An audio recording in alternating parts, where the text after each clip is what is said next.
So next up, we got the Edmonton Oilers here. They finished with a 37-25-9 record last season, good enough for second in the Pacific Division. Then in the return to play, they got bounced by the Chicago Blackhawks. I know. And that's really unfortunate because Edmonton would have been the favorite in that series. Yeah. But you know what? I actually had Chicago pick for that series. I think after that long rest for Chicago, all those strong veterans, rested and ready to go, all the experience they had in series.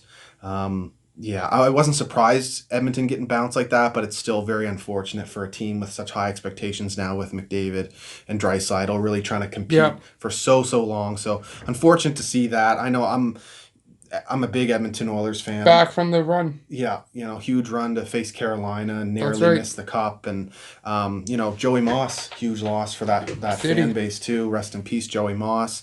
Lots of good memories seeing that guy belt out the Canadian anthem. Gives you goosebumps even just thinking about it. Yeah, amazing fella. So that was pretty sad for that to happen. But so the Oilers also with a reverse retro, the only white one in the league, and it's nice, but it looks exactly like their regular ones. So don't mind it because, that was an actual Oilers jersey. I think when Gretzky first got to Edmonton, they actually had orange jerseys. I could be wrong, but I'm pretty sure they did, and then they moved. I'd almost prefer that than I don't mind going way off.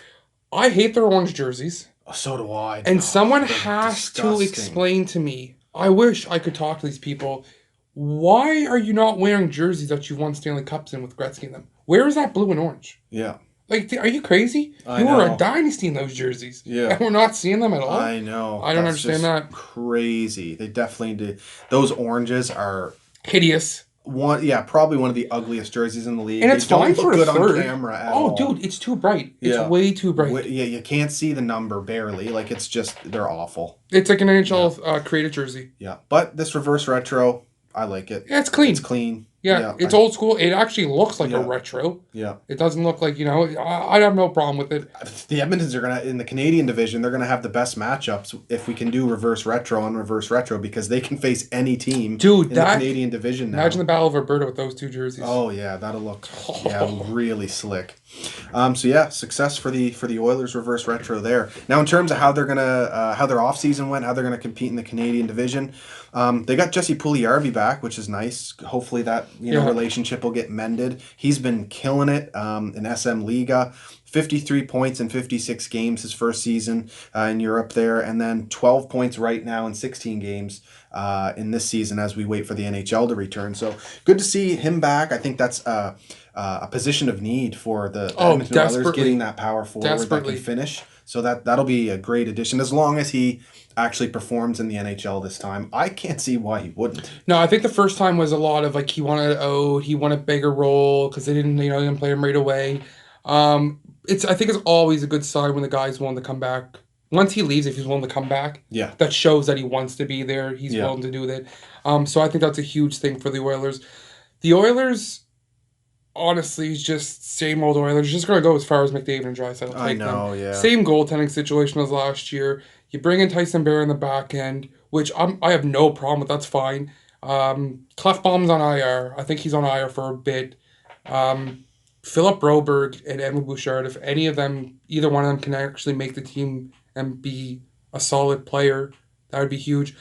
Oilers will be good. No, this is if you look at their decor, it's this is the question marks I keep talking about. Yeah, it's improved offensively. Even if say Bouchard makes the team, he'll be an NHL rookie. You got to expect some growing pains there. 100%. He might get up on the board a bit, especially considering who he's playing with on the power play and just the forward group in general. He's got that nasty shot. But same thing with Tyson Barrie. You add him, you're going to get a ton of points offensively from him. But he's going to, and that's the thing, Tyson Barrie, especially seeing with the Leafs last year, he can get bullied at times in his own end. I like Bear. I think I thought he really came to forefront last year. Yeah. Nurse, I see a lot of Oilers fans kind of shit on him and hate on him. I mean, he is what he is. He's a big body. He's physical. I mean, maybe he's not a top 2, but you still have a top 4 in my opinion there. Oh, 100%. Yeah. But like I said, I think their bottom 6 is just terrible. I love Zach Cassidy as a bottom 6 forward. I mean, hopefully Kyle Turris just comes in and just I like that stabilizes. Addition. I like that addition to Kyle Turris. He didn't really work out that well in Nashville whatsoever. Too much money. Yeah, just a lot of pressure. Their left wing though, to me, is just it's to the they have okay. So Nugent's left winger down the top line. is what it looks like. Yeah. Because they have no... You have Dominic Kuhn. How is that a second-line winger? Yeah. I mean, and they have no cap space. So, I mean, until James Neal, and if you move out of Mark... The Oilers, to me, is a regular season team. Yeah. They have the firepower with McDavid and Draisaitl. If, like I said, if Puljujarvi can be a top player, Yamamoto played really good last year with Draisaitl. Nuge probably had his best years in the NHL last year. They have the skill in this division that I think they will be a top 3 team just because they'll just score a lot of goals. Yeah. But when it comes to matchups, like you said with Chicago last year, when it comes to a matchup, I think they're in a world of hurt. Yeah. I think the best of the Oilers is coming on their back end. Oh, yeah. And then they're going to have cap space. So I don't... But this year, like I said, they'll be a playoff team, but I wouldn't expect much of them once they get into the playoffs. That goaltending's brutal. Yeah, and they had a lot of subtractions on this team, too. Sam Gagner, correct me if I'm wrong here, but Matt Benning. He's gone. Granlund, Athanasiou, Brendan Manning. Riley Shahan. Mike Green. Yeah. Mike Green, he didn't even go to the thing. But yeah, I mean... I guess when you look at the departures, they lost a lot of players. I don't know how much of them are huge players. I see, like, from a distance. I mean, we're so on they the East add Coast. Puljujarvi, Barry, Turris. So there's definitely they end up on the positive side of that in terms of their defense has the potential to be a very, very good decor going forward. Yeah. And also, another Clef Malm starts seeing the IR. I mentioned that earlier. So I mean, that's a huge loss for them. Yeah. Their defense has the potential to be a very good defense core. Their left wing is just unbelievably bad. It's rough, yeah. Unbelievably bad. Tyler Ennis still there. Tyler Ennis still there. So you got James Neal, Tyler Ennis. You have Alex Chiasson up on the first line, Chiasson, yeah. Just, the bottom 6 becomes very questionable. The fourth line is You can't really ask bad. these guys to match up against another team, I don't think. Yeah. Like, who are you going to throw out there against their top line to be their checking line? And that's the thing, Edmonton last year, power play was like just dynamite. Yeah. So if you can stay out of the box against them, I think they're in my mind a definition of a regular season team. But once it comes to matchups and all that, I think they might be in a world of hurt. But it just sucks, McDavid. But it's not like they're... And then, the goaltending situation, too. Same you goalies. got Mike Smith and Koskinen, and, Koskinen rocked the 917 save percentage last year. That's actually not too bad. Like, he would have been considered their starter. They kind of split it almost, yeah. And then Mike Smith with the 902, and, he's known for some flubs here and there. He loves to play the puck, and he's good at it. But he makes some serious He's an older mistakes. man now. I mean, this isn't the same. He was a guy that would be like, he doesn't leave his goal line. He's the big body that was athletic, and now it's like the older you get, you lose some of that athleticism. It sucks because, I mean, like I said, me and you in junior high watching them go to the Cup finals, I think we really turned into like Oiler fans back then. Yeah. So it'd be really nice. We'd love to see them succeed. Oh, 100%. I just personally don't see it happen. I actually have them ranked at 6th.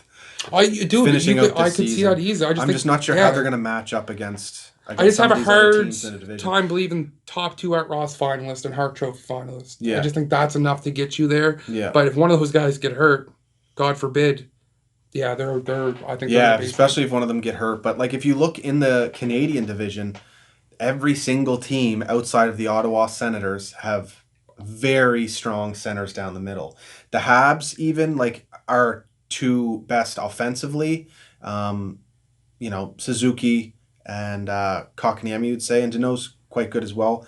But even those guys will be able to, I think they can match up against the Oilers quite well. Maybe not, obviously not in terms of the offensive output, but the ability to shut them down. I think anybody can exploit the bottom Yeah, 6. you stay out of the box against the Oilers, I think you're going to have a legitimate shot in beating them.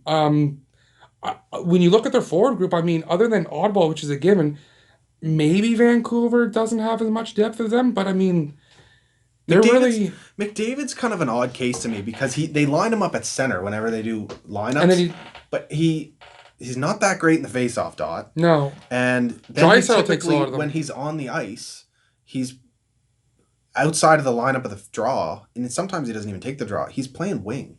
Well, he's just so, and that's the thing with then Dave Tippett said when he came over there, they wanted him to come further into his zone so he can have just more speed to attack with the puck. Like you said, until that gets figured out, until McDavid can literally drive his own line and Draisaitl can drive his own line, because as good as they are, neither one of them has. I believe in Draisaitl can. Yeah, oh yeah. And this might sound crazy.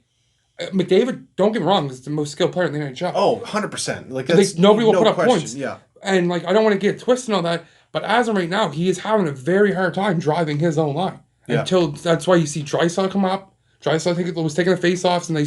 So yeah, you got possibly, and for stints, Nugent-Hopkins paired on his wing, who then takes the defensive responsibility on that line. So really, your centers are Draisaitl, Nugent-Hopkins, and Turris. That's why RNH is so big with McDavid on the wing right now. He will take every important defensive zone faceoffs. Yeah. So, I mean, obviously he could take over. McDavid can take over a game and torch a team. Well, that's the thing. Don't get me wrong. So, McDavid will have those games where he's going to put up 5 points and just win the game himself. Yeah. Like that. Like regular season is just going to be a totally different animal. The return to play, he had 9 points in 4 games. So I mean, he's going to score, but you're not going to. Yeah, but is it going to result in a win? Yeah. Are you going to lose? And like I said, this 5-4, isn't 6-5. I'm not disputing this. I think McKinnon. I mean, we're a little biased. We're a little biased being from Nova Scotia, but as a center, as an all-around player, I have McKinnon ahead of McDavid. And I'm not sure. I don't care if that's a hot take. McKinnon. I don't think it is a hot take. I think that's a video for another time, but I don't think that's a hot take at all. No. Don't think it's a hot take. McKinnon's got the speed. He's got the toughness. Got everything. He's a horse. He can put up pretty much McDavid level points. Yeah. So, yeah. Anyway, maybe we will do a little video on that in the future. So end of the day, if I'm looking for teams that are going to fall in the standings in the Canadian division, I'd probably have to pick the Oilers as one of them, mainly because of their goaltending situation and their inability to, play strong team defense. Bottom 6 goaltending. And their 5-on-5 play is just not up to snuff with some of the rest of the teams. They run into any injury woes, I mean... Yeah. That could be lights out very quickly for them. Yeah.